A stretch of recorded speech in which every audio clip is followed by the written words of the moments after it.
This is the Extra Point Podcast.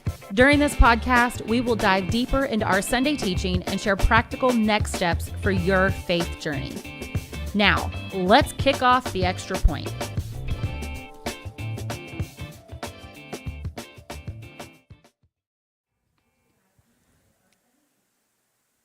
Hey, welcome to the Extra Point Podcast, where we dive deeper into Sunday's teaching. My name is Anna. I'm the youth pastor here. Joining us today is Cheryl. She is our Next Step and Discipleship pastor here at Southridge Church. And we are going through a series called I Pity the Fool. If you have missed any of this, make sure you go back and rewatch, re-listen. You can subscribe right now by clicking subscribe. Share this with a friend, whatever you're doing, because you never know who this might impact. You never know what impact it might have, and you can be a part of someone else's next step. What a cool opportunity. So this past week, we talked about I Pity the Fool. We're going through the book of Proverbs and how to live like the wise and not like the unwise. And our topic was friendship, understanding that we were made for community as God showed that to us in the beginning in Genesis as he created. And we sometimes are a little foolish in our friendships and the way that we are a friend and the way that we choose friends. So, Cheryl, take us a little bit deeper in maybe even a quick overview for anyone who missed it, and then let's hit some points that we can dive a little deeper in. Yeah. So basically, I was just sharing about how we are made for community, but often in life, because we are not perfect, we tend to hurt people. Yeah. And when we get hurt, we can put up walls and decide that we don't want to risk being hurt again. And so we kind of fall into this lie that we're better off alone or that we're okay alone. We have maybe our spouse or like our family. We have God, and we think that that's okay and that that's enough. But we're told from the very beginning that we are not meant to be alone, that it's not good for us to be alone. And we are created for community because we're created in the image of God. But we have to choose that for ourselves, and we have to work at it. We have to cultivate it. Because so often in life, we just think that it's something that should just come naturally and easy and not have to work at it. But that's really not the truth of the matter. Yeah. I think that a conversation about friendship almost seems juvenile. Like it's almost like, oh, we should know, we should have this figured out by now. Right. But to see that there are scriptural guides that show us this is actually what this looks like, and it is work, because there's conversations in the Proverbs which you brought to light about how to choose friends, what to look for in a friend, how to be a friend. And I think that some of those things do come natural, but not to everyone. Right. And so what are some of the complexities that we can see, and maybe even a next step in, as you're preparing, something that you weren't able to fit into Sunday service? Was there an additional layer there that you maybe wanted to include but didn't get a chance to, or maybe even go a little further into it? Yeah, well, I think that the Bible is full of a lot of different stories that can teach us a lot more about friendship. Like you've got the story of Ruth and Naomi. That's one who decided to stick even in the toughest time when she didn't have to. You've got David and Jonathan, again, who are extremely great friends. Like that even, Jonathan is willing to not fall in line with his dad, who's king, because of his friendship with David. You've got stories like Rehoboam and Jeroboam, where like one would not, like he refused to listen to wise counsel. You've got stories like just with Jesus and the disciples, even to be able to see how that interaction works. Like Jesus had the 12 disciples, but that he did most things with, he sat at the table with, but then he had a select few that he went a little deeper with. And so just even looking at that and realizing like how Jesus, sought out and invited the disciples in, how he continued to be in community with them, even knowing like that some may hurt or some may betray, like even with Peter, you know what I mean? Like he knew there was going to be that moment of denial and betrayal in a sense, but then he came back and gave him an opportunity, like forgave him and brought him back. Like you've got so many stories. Even further after that, you've got like Paul and Barnabas, who started out really great friends doing ministry together, missionary trips together. But then there came a point where, they had a disagreement and they knew that it was time to move on. But they were able to do that in a way that wasn't damaging for the kingdom building that they were doing. And so I think that would be my thing, is go and find some of those other stories where you can really see some of those moments and how that works out and how it's portrayed. Jesus is honestly going to be the best example we probably have for true friendship, because even with Jesus, like there's a story where he sends out 72 disciples in pairs. So like obviously he had more disciples than just the 12, but the 12 were ones that were much closer to him. Those were like the ones in his immediate circle. And so just looking at that dynamic and seeing how he had, he had a variety. He had people from different walks of life, because I think often we think that if we don't have all the same, age or stage of life or whatever, that we can't be good friends with somebody, but that's not really the case. And so knowing that there can be some variety, that there can be like having some commonalities helps. That's like what a friendship is kind of built on typically. Like it's like, oh, you like dinosaurs? I do. Like, sorry. That's probably I do like dinosaurs, actually. So. Not the best. That's a reference that I probably shouldn't use. But anyway, if you know what movie I'm thinking about. But I think, commonality helps, like being driven for the same thing, that also helps. But it's not like always a make or break thing. Like you don't have to, work at the same job. You don't have to, there might be a friend that does work with you, but it doesn't have to be those things. And remembering that just because like you're one of my great friends, you do not have children, but that's okay. Like, you're somebody who cares for my children, loves my children. And I'm able to have moments with you where we don't have to worry about kids distracting you because you don't have them right now. And so that's, just remembering that, like that it doesn't have to be the same for sure. age or stage of life.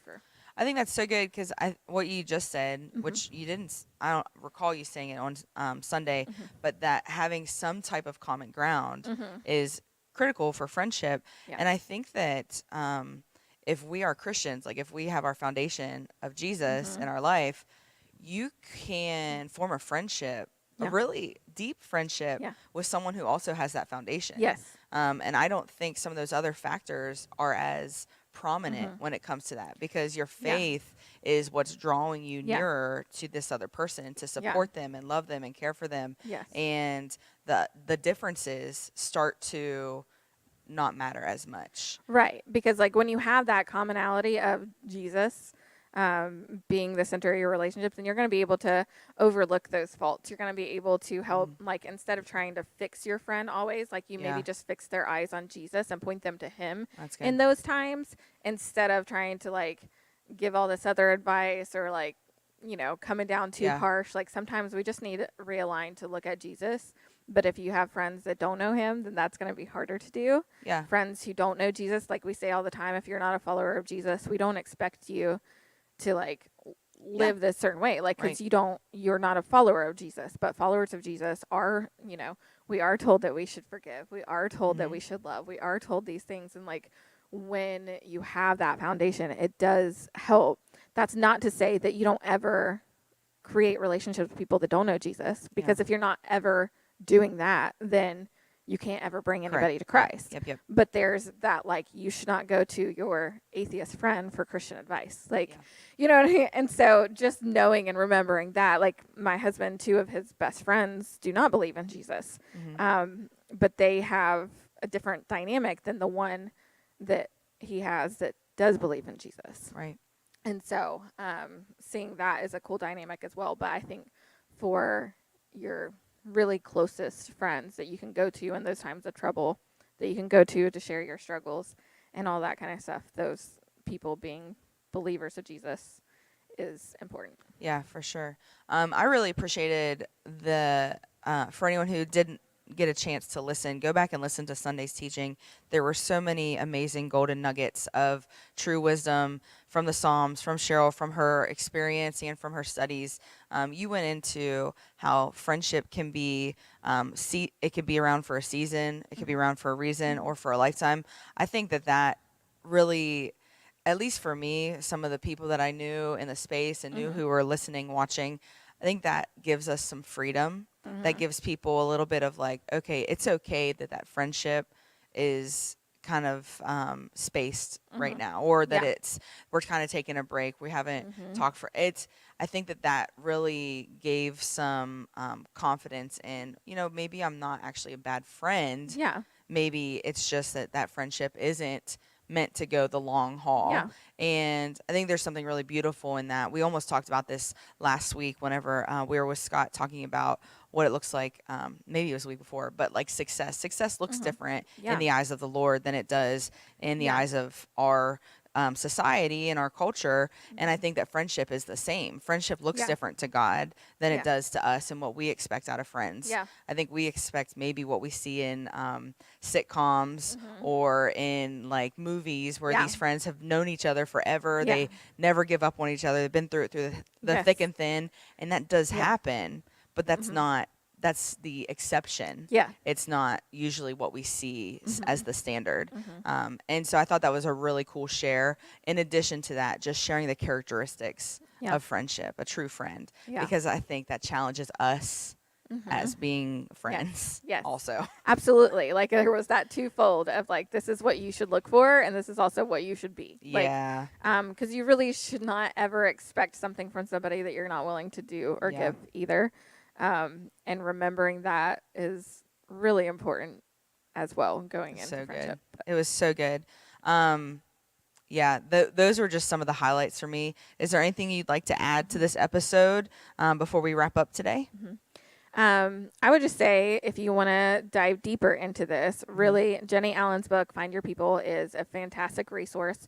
She goes into so much more detail in a lot of these things, as well as like understanding the whole dynamic of how like the first community was family and how like what you learn within your family is the way that you will interact with all your other relationships. That's good. And so taking some time to kind of dig in and say like, okay, well, my family was really bad at forgiving, or like they held grudges. Like, do you find yourself holding grudges within your friendships or your relationships? Like knowing that and realizing those kind of things is really important and cool, like a cool way to look at it, because I didn't always have great examples at home growing up. And so the way that I interacted with my friendships outside of the home was not always that great either.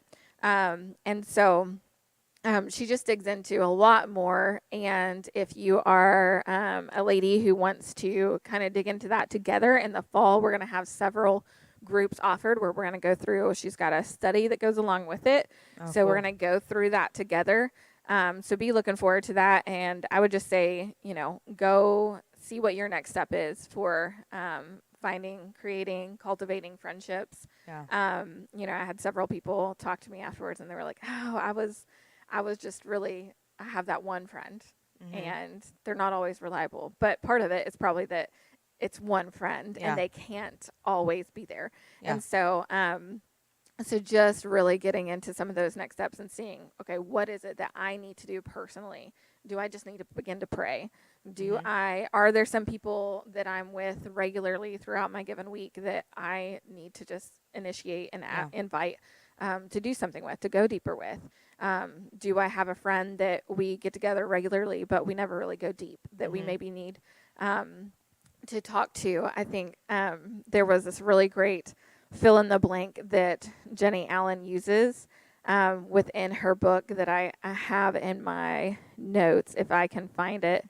And I probably won't do it, but because it's kind of long, but basically it's like, I'm feeling blank right now. Like I, in my current season, I really need blank from you. Like just, that's good. Just, it gives you so many practical things just to say like, hey, here's something I'm struggling with. Here's something I'm anxious about. Here's something I'm excited about. Like, going just a little bit deeper in your conversations to really find out like what's going on with people. I think when we see Christians and people like struggle or divorce or things like that, typically it's because they don't have those kind of relationships to help keep them accountable, to go to in those struggle times, to pray for in those times. Like, it's so incredibly important, not just for you, but for your family, for those around you. So just take some of those next steps. Yeah, I think that's so good. So just for our listeners who are with us, when I hear this is something that I was challenged with a few years back, is friendship. And because growing up, you just said something that I had not even thought about until just now. But like growing up, my home life was wonderful. I had great parents.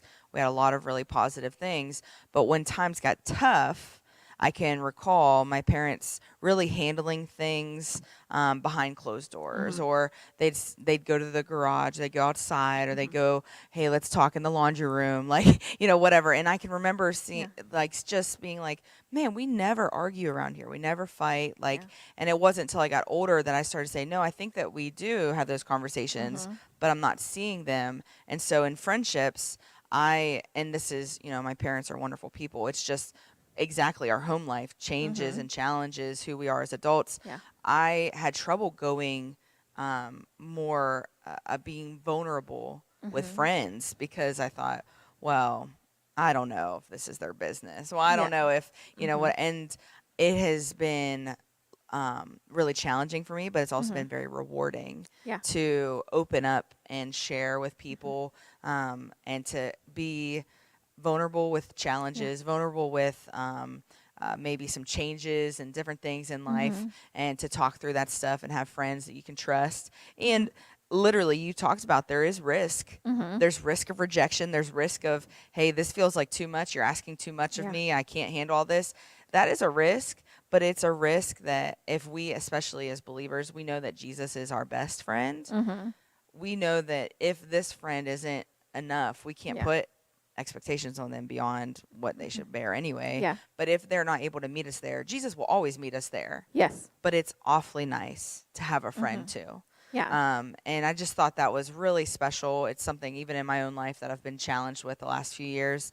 And I hope that some of our listeners and people who may be a little bit timid, or like even someone who views their life as a little private, that's hard to open up with a friend. But God can bring the right people, and He can keep you from feeling so alone. And I think the right people is the key. Like, to remember to use discernment. That's part of that. Choose carefully in the very beginning, because you can probably gauge decently if you're paying attention.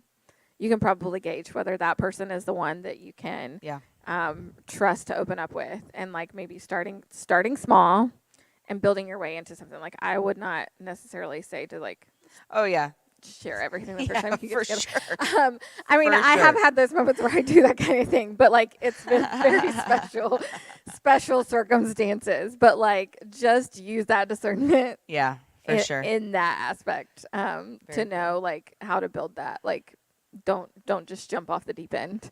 Necessarily. Like, use some wisdom. Start a little smaller, so that way you don't freak people out. Not everybody is like I will say, like, I struggled for a very long time about transparency.